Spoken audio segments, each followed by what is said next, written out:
Untuk caranya membuat akun pertama kali, Bapak Ibu klik create an account dan pastikan Bapak Ibu punya email yang aktif. Kemudian pilih data pelaku usaha. Kemudian isi nama Bapak Ibu, email yang didaftarkan, kemudian password yang akan digunakan dalam si halal, ini coba 2 kali, kemudian klik send. Jika telah klik send, Bapak Ibu perlu mengecek di email masing-masing dan pastikan jika telah memperoleh akun tersebut, Bapak Ibu perlu mengaktifkan akun paling lambat 1 kali 24 jam untuk mengaktifkan akun tersebut. Dan kemudian Bapak Ibu klik aktifkan akun. Nah, jika sudah, Bapak Ibu silakan masuk ke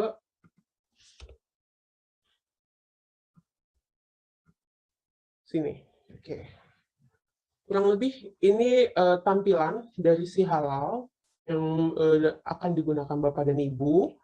Dan untuk pertama kali tahapannya adalah Bapak Ibu klik sertifikasi dan kemudian mengupdate data-data pelaku usaha. Ini karena saya udah update pertama.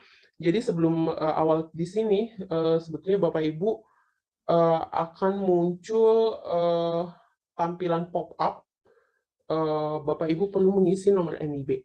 Nah, kemudian setelah mengisi nomor NIB, nanti akan diarahkan dengan data-data yang memang sudah tercantum dalam OSS, dan kemudian setelah itu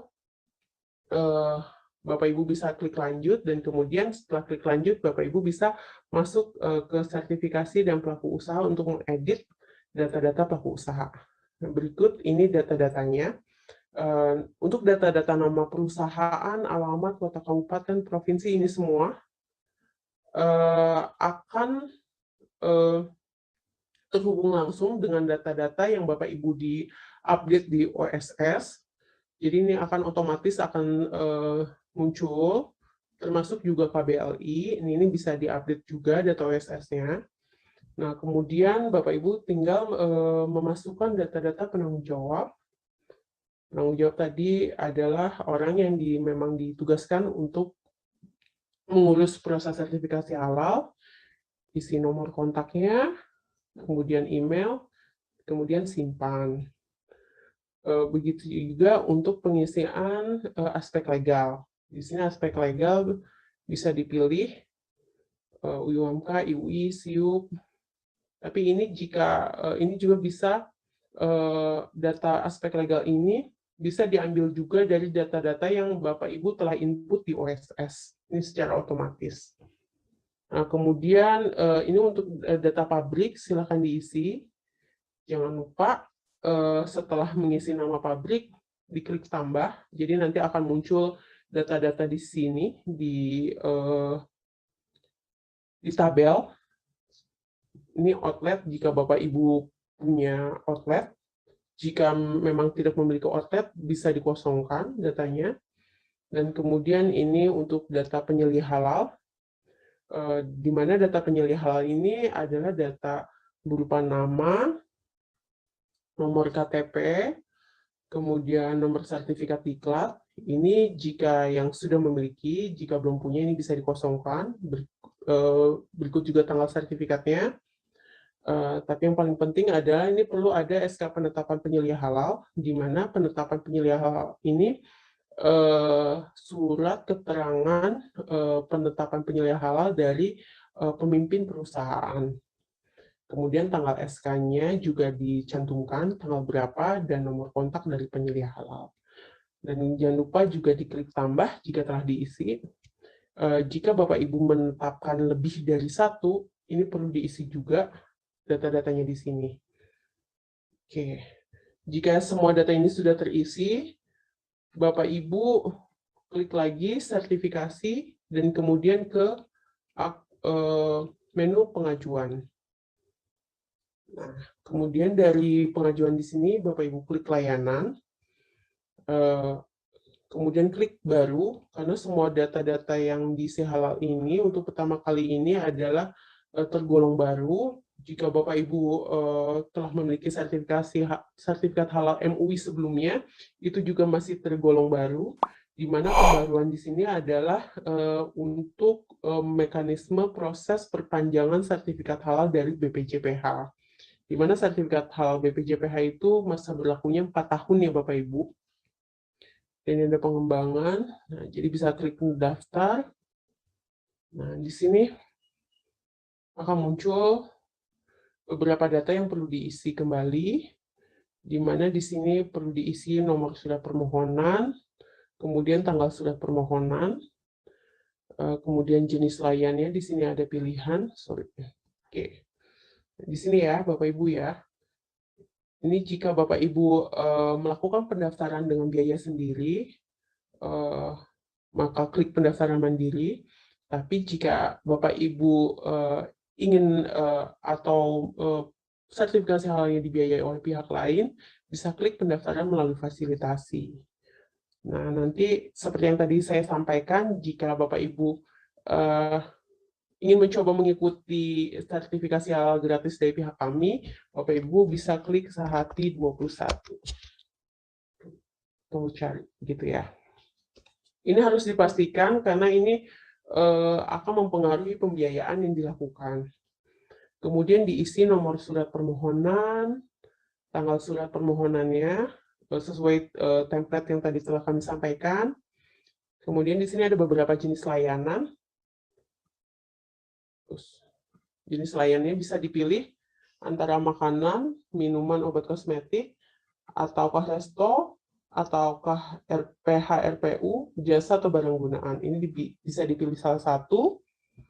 Kemudian jenis produk. Nah, jenis produk ini yang tadi kami sampaikan bahwa jenis produk yang saat ini bisa dipilih salah satu. Dan ini mengacu pada surat keputusan dari LPPOM MUI untuk saat ini. Ini merek dagangnya, bisa Bapak Ibu input. Area pemasarannya, di sini ada 3 pilihan. Lokal itu jika pemasarannya itu lebih paling banyak 3 provinsi. Jika lebih dari 3 provinsi, maka kategorinya nasional, kemudian atau internasional. Dan ini LPH yang bisa dipilih oleh Bapak Ibu. Di sini sudah ada 3 data di sini bisa dipilih antara LPH, LPPOM MUI, Surveyor Indonesia atau Sukovindo. Data penanggung jawab, aspek legal, pabrik, ini akan secara otomatis jika Bapak Ibu mau ngisi sebelumnya. Nah, Bapak Ibu tinggal menambahkan daftar nama produk. Di sini bisa ditambahkan, jadi diisi nama produk secara rinci dengan jelas.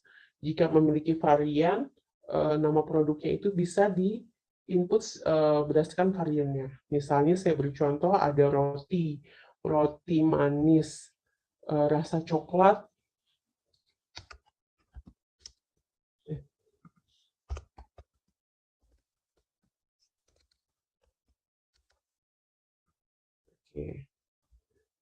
akan muncul di bawah. Nah, jika misalnya ada varian lagi, roti manis rasa keju, misalnya ada tambahan lagi roti manis rasa stroberi. Silakan ditambah secara berurut, jadi dengan memencet tombol tambah. Oke. Dan kemudian yang paling penting adalah memenuhi dokumen-dokumen persyaratan, di mana ini ada beberapa dokumen yang saat ini memang masih perlu diupload oleh Bapak Ibu, berupa surat permohonan, kemudian formulir ini tidak diwajibkan. Aspek legal ini untuk penyesuaian data perlu diupload juga. Dokumen penyelia halal ini perlu dipenuhi, setidaknya yang wajib adalah surat penetapan penyelia halal, kemudian daftar riwayat hidup dan salinan KTP dari penyelia halal yang telah ditetapkan. Kemudian di sini ada daftar nama produk dan bahan yang digunakan, perlu diupload di sini. Kemudian ini alur proses pengolahan produk dan dokumen manual SCH. Sedangkan di sini jika Bapak Ibu melakukan pembaruan sertifikat halal dari MUI, bisa lampirkan salinan sertifikat halal MUI-nya di sini.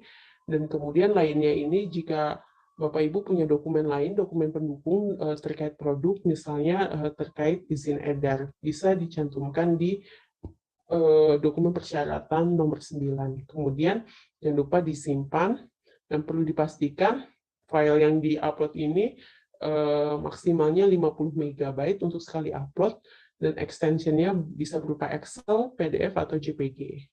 Begitu Bapak Ibu. Dan jangan lupa setelah diisi ini semua, Bapak Ibu kembali dan kemudian kirim.